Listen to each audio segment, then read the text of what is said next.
Kukatpally police station పరిధిలో దారుణం జరిగింది.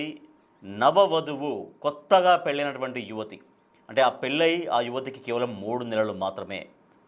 ఎంతో జీవితం ఉంది, ఎన్నెన్నో ఆశలతో జీవితంలో అడుగుపెట్టింది కొత్తగా. అటువంటి నవవధువు కేవలం 3 నెలలు పెళ్ళై కేవలం 3 నెలలు అయినటువంటి నవవధువు బలవన్మరణానికి పాల్పడింది. కుటుంబ కలహాలతో పెళ్ళై కేవలం 3 నెలలు మాత్రమే, ఇంకా కొంత సమయం పడుతుంది. నిజానికి కొంత అండర్స్టాండింగ్ అడ్జస్ట్మెంట్ కావాలంటే కొంత సమయం పడుతుంది. కానీ ఈ రకంగా క్షణికావేశంలో తీసుకున్నటువంటి నిర్ణయం నిండు జీవితాన్ని బలి తీసుకుంది. కొత్తగూడెంకు చెందిన యశ్వంత్ అనే యువకుడితో ప్రొద్దుటూరుకు చెందిన చందన జ్యోతి వివాహమైంది. బిగ్ టీవీ స్క్రీన్ పైన చూస్తున్నాం. అది ఎంగేజ్మెంట్ సమయంలో ఉన్నటువంటి ఫోటో. సో చూడడానికి చాలా బాగా ఉన్నారు. అంటే ఒక మంచి వెల్ సెటిల్డ్ ఫ్యామిలీ నుంచి వచ్చినట్టుగానే మనకు కనిపిస్తుంది.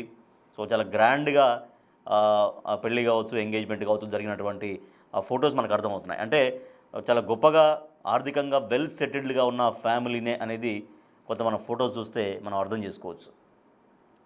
కేవలం మరి అటువంటి యువతి అంటే నవవధువు ఎందుకు కేవలం 3 నెలల్లోనే బలవన్మరణానికి పాల్పడాల్సి వచ్చింది? అంటే కుటుంబ కలహాలే కారణం అని చెప్తున్నారు. ఇద్దరి మధ్య గొడవలు పెళ్ళైనటువంటి 3 నెలల రోజుల్లోనే, అంటే కేవలం 100 రోజులు కూడా ఇంకా పూర్తి కాలేదు, అప్పుడే వాళ్ళిద్దరి మధ్య గొడవలు స్టార్ట్ అయ్యాయి. ఆ గొడవలు స్టార్ట్ అయ్యి తీవ్ర మనస్తాపానికి గురైంది. చందన జ్యోతి బెడ్రూమ్లోకి వెళ్ళి తలుపులు వేసుకొని బలవన్మరణానికి పాల్పడింది. సో తర్వాత భర్త చూశాడు, బెడ్రూమ్కి వెళ్ళి భర్త చూస్తే కదిలించినా కూడా ఆమెలో చలనం లేకపోవడంతో 108కు హుటాహుటిన భర్త కాల్ చేశాడు. అక్కడ వెంటనే స్థానిక ప్రైవేట్ హాస్పిటల్కు తరలించారు. అయితే చందనను పరీక్షించినటువంటి డాక్టర్లు చందన అప్పటికే మృతి చెందినట్లుగా నిర్ధారించారు. మృతదేహానికి గాంధీ ఆసుపత్రిలో పోస్ట్ మార్టం నిర్వహించారు. భార్య మృతిపైన కేసు నమోదు చేశారు పోలీసులు దర్యాప్తు చేస్తున్నారు. అంటే కేవలం 3 నెలలే, నిజంగా ఎన్నో సంవత్సరాలైంది, ఆ గొడవలు తారాస్థాయికి వచ్చాయి అనేది కూడా కాదు. ఎంతో జీవితం ఉంది. కానీ మరి ఇంతలోనే కేవలం ఒక 3 నెలల కాలంలోనే వాళ్ళ మధ్య అంతగా అగాధం ఏర్పడింది? అంతగా ఇద్దరి మధ్య అసలు ఒకరంటే ఒకళ్ళకి పడని స్థాయిలో ఎందుకు వచ్చింది? అంటే కేవలం అంటే ఒక క్షణికావేశంలోనే ఇటువంటి నిర్ణయం తీసుకుందా? సో ఎంతో లైఫ్ ఉంది. ఒక జీవితంలోకి ఎంటర్ అయినప్పుడు, ఒక ఇంటి నుంచి మరొక ఇంటికి వచ్చినప్పుడు, లేకపోతే ఒక కొత్త వ్యక్తితో ఒక జీవితం స్టార్ట్ అయినప్పుడు కొంత కాంప్లికేషన్స్ కొన్ని బిగినింగ్లో ఉంటాయి. సో వాటిని కూడా భరించలేని స్థాయిలో ఈ జనరేషన్ ఉందా అన్నటువంటి అనిపిస్తుంది నిజానికి. సరే, ఈ నవవధువు విషయంలో ఏం జరిగిందో మనకు కూడా పూర్తిగా తెలియదు వాస్తవానికి. అంటే 3 నెలల కాలంలో ఏం జరిగింది? భర్త ఏమన్నా తీవ్రంగా ఇబ్బందులు పెట్టేవాడా, లేకపోతే కొట్టేవాడా, టార్చర్ చేసేవాడా? ఆమె బలవన్మరణానికి పాల్పడాల్సినంత స్థాయిలో భర్త అట్లా ప్రేరేపించడం మీన్స్ ఆ రకంగా అంత పరిస్థితులు తీసుకొచ్చాడా? సో పోలీసులు ఏమంటున్నారు ఒకసారి చూద్దాం. ఈరోజు మార్నింగ్ మాకు కంప్లైంట్ వచ్చిందండి. ఎర్లీ మార్నింగ్ అవర్స్లో మాకు చంద్రకిరణ్ అని ఒక అతను కంప్లైంట్ చేశారు. ఏమంటే వాళ్ళ సిస్టర్ చందన జ్యోతి అని చెప్పేసి వాళ్ళ ఈ సంవత్సరం ఆగస్టులో మ్యారేజ్ అయింది తనకి. వాళ్ళ బావగారి పేరు వచ్చేసి యశ్వంత్. ఇద్దరు కూడా మూసాపేటలో అంజయ్ నగర్లో ఉంటున్నారు. ఆ ఉండేటతను సడన్గా రాత్రి ఇద్దరి మధ్య డిస్ప్యూట్ అవడం వల్ల తను సూసైడ్ చేసుకుందని ఈ కంప్లైంట్ చంద్రకిరణ్కి తెలిస్తే మాకు వచ్చి కంప్లైంట్ ఇచ్చారు. వీళ్ళు ఎంక్వైరీ చేస్తే వీళ్ళిద్దరే ఇంట్లో ఉంటున్నారు మూసాపేటలో. 2 డబుల్ బెడ్రూమ్ హౌస్ అండి అది. అందులో అతను ఆ అమ్మాయి పక్క బెడ్రూమ్లోకి వెళ్ళి సూసైడ్ చేసుకుందంట. అతను అరౌండ్ 2:33 ఆ టైంలో 100 కాల్ చేస్తే అది 108కి వెళ్ళి 108 వాళ్ళు వచ్చేసి ఆ డోర్ బ్రేక్ చేసి ఆ అమ్మాయిని దించడం జరిగింది. అప్పటికే ఆ అమ్మాయి సూసైడ్ అయిపోయింది. ఎందుకు చనిపోయింది అనేది ఇప్పుడు పేరెంట్స్ గురించి కంప్లైంట్ చేశారు. దాన్ని ఎంక్వైరీ చేస్తున్నాము. బాడీని పోస్ట్ మార్టం మొత్తం గాంధీ హాస్పిటల్ పంపించినాము. పోస్ట్ మార్టం అయిపోయినాక వచ్చే ఎంక్వైరీని బట్టి తదుపరి చర్యలు తీసుకుంటాం. ఈరోజు మూసాపేటలో నివాసం ఉంటున్న చందన జ్యోతి బలవన్మరణానికి పాల్పడింది. పెళ్ళై కేవలం 3 నెలలు మాత్రమే అయింది. సో పోలీసులు కూడా అదే చెప్తున్నారు. సో కొత్తగా పెళ్ళైంది, వాళ్ళు మూసాపేటలో నివాసం ఉంటారు, వాళ్ళ మధ్యలో గొడవలు వచ్చాయి. సో దాంతో బెడ్రూమ్లోకి వెళ్ళి ఆమె ప్రాణాలు విడిచింది, బలవన్మరణానికి పాల్పడిందని పోలీసులు చెప్తున్నారు. సో పూర్తి సమాచారాన్ని మా ప్రతినిధి సుజాత అందిస్తారు. కూకట్పల్లి పోలీస్ స్టేషన్ పరిధిలో నవవధువు చందన జ్యోతి ఆత్మహత్య చేసుకున్నటువంటి ఘటన కుటుంబ సభ్యులందరినీ కలిచివేస్తుంది. తల్లి కన్నీటి పర్వం అవుతుంది. ఎందుకంటే ఎంతో అల్లారు ముద్దుగా పెంచుకున్నాను పాపని, కానీ ఈరోజు నా పాప ఇంత పిరికిది కాదు అనని ఆ తల్లి గుండెలు అలిసేలా ఏడుస్తుంటే ప్రతి ఒక్కరిని కూడా అసలుకి ఆ బాధ తట్టుకోలేకపోతుంది. ఎప్పుడు మాట్లాడిందమ్మా జ్యోతి? నైట్ 8కి మాట్లాడింది. ఏం మాట్లాడింది? మామూలుగానే మాట్లాడింది. అంటే నిజంగా ఎప్పుడైనా చెప్తుందా చందన జ్యోతి మీతో, అమ్మ నాకు ఇబ్బందిగా ఉంది తనతో అని? ఇబ్బంది అంటే ఏమో మాట్లాడి సరిగాను ఎక్కడికి తీసుకెళ్ళాడు బయటికి అని చెప్పేది.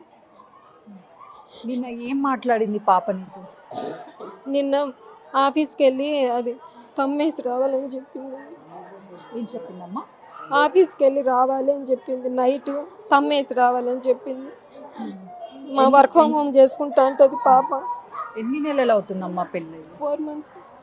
4 monthsలో వాళ్ళిద్దరూ హ్యాపీగా ఉన్న మూమెంట్స్ ఒక్కటి కూడా షేర్ చేయలేదండి? మాట్లాడారా? మీ అల్లుడితో మాట్లాడారా అసలు ఏం జరిగింది అని? మాట్లాడలేదు. పోలీస్ స్టేషన్కి వెళ్ళారా మీరు? వెళ్ళాను. ఏం చెప్తున్నాడు అతను? నేను అతనితో అసలు మాట్లాడలేదు, అతను చూడలేదు అసలు. నాకు అంటే 4 నెలల్లో మీరు అతన్ని గమనించింది ఏంటి అసలు? తన చేసుకునేది అయితే కాదు. చెంపల మీదంతా దెబ్బలు ఉన్నాయి. ఇప్పుడు చూసిన తల ఒకటే చూసిన. నిజంగా చాలా ఇష్టం మీకు, ప్రతిదీ కూడా మీతో షేర్ చేస్తుంది అని చెప్తాను, కానీ అది అసలు దాచిపెట్టదు ఏది కానీ. ఈ విషయాన్ని ఎందుకు ఏం చెప్పుకోలేకపోయింది? నైట్ ఏం జరిగిందో తెలియదు. తెల్లవారు నైట్ 8కి మాట్లాడింది. తెల్లవారుజామున 3కి ఫోన్ చేసినారు రమ్మని. ఎవరు కాల్ చేశారు? ఎవరు ఫోన్ చేశారమ్మా? మా పాప వాళ్ళ ఆడబిడ్డ భర్త ఫోన్ చేసిన. వాళ్ళు ఏం చెప్తున్నారు ఇప్పుడు? మీ పాప వల్ల అత్తయ్య కావచ్చు, మామయ్య, లేకపోతే వాళ్ళకి సంబంధించిన నాకు ఏం చెప్తున్నారో నాకు తెలియదు. పాపని ఎంతో ముద్దుగా పెంచుకున్నావు, ప్రతిరోజు కూడా మీతో ఫోన్ మాట్లాడుతుంది, కానీ ఈ విషయాలు మీకు ఎందుకు చెప్పలేకపోయింది తను బాధపడుతున్నట్టు? మా పాపకి నాకు అట్లాంటివన్నీ చెప్పలేదండి. ఎప్పుడన్నా ఇట్లే చెప్పేది.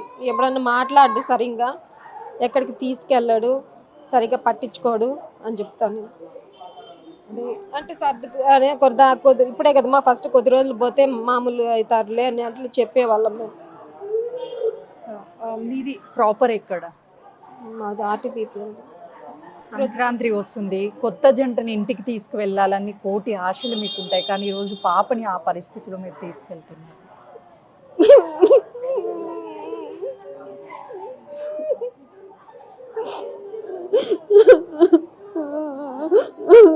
చాలా సెన్సిటివ్ అమ్మ, చాలా పద్ధతిగా కూడా ఉండేది. అసలు వాళ్ళ పెళ్ళి చూసి ఎంతమంది అక్కడ ఊర్లో అంతా చాలా అదృష్టవంతురాలు అనుకున్నారు. ఈ అదృష్టం ఇంత తొందరగా ఉంటుందని ఎవరు గుర్తించలేదు.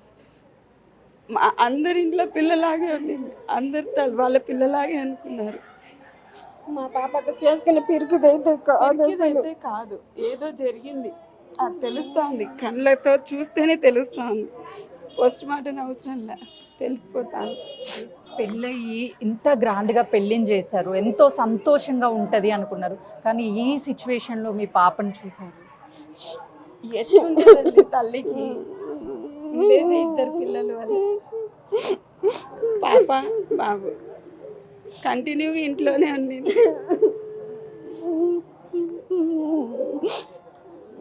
మీరు ఇంకా ఏడిపించకండి. మీరు న్యాయం ఏం కోరుకుంటున్నారమ్మా? ఏ తల్లికైనా న్యాయం జరగాలనే కదా కోరుకుంటా. ఇంత తొందరలో 4 నెలల్లో భరించలేను పెళ్ళెందుకు చేసుకోవాలి అలాంటి వాళ్ళు?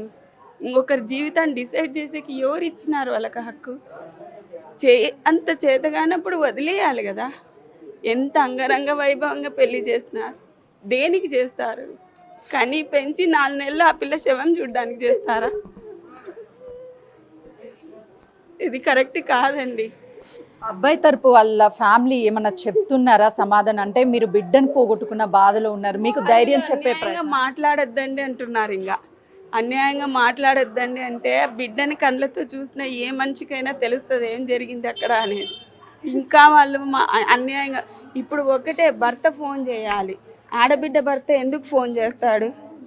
ఎక్కడున్నారు వాళ్ళు? ఎక్కడి నుంచి వచ్చినారు? వాళ్ళు ఎట్లా ఫోన్ చేసినారు? ఎదురు ఆ అమ్మాయే చేసుకుందంటే ముందు భర్త ఉంటాడు, తను చేయాలి ఆ ఫోన్. తను ఎవరు ఫోన్ చేసేకి? అక్కడే తెలియలేదండి. చందన జ్యోతి సూసైడ్ చేసుకొని చనిపోయేంత పిరికిది కాదు. ఏదో జరిగింది ఇంట్లో ఆ రోజు రాత్రి, కానీ న్యాయం చేయాలి మాకు అని చెప్పేసి ఆ తల్లి తల్లడిల్లిపోతున్నటువంటి పరిస్థితి అయితే ఉంది. మరికొద్ది సేపట్లోనే పోస్ట్ మార్టం అనంతరం కూడా తమ స్వస్థలానికి చందన జ్యోతిని తీసుకువెళ్ళి అంత్యక్రియలు చేస్తామని కుటుంబ సభ్యులు చెప్తున్నారు. కానీ నా అల్లుడికి మాత్రము కఠినంగా శిక్ష పడాలి అని చెప్పేసి ఆ తల్లి బాధని వ్యక్తం చేస్తున్నటువంటి పరిస్థితి అయితే నెలకొంది. కెమెరామెన్ గౌరవ్తో సుజాత, గాంధీ మార్చ్.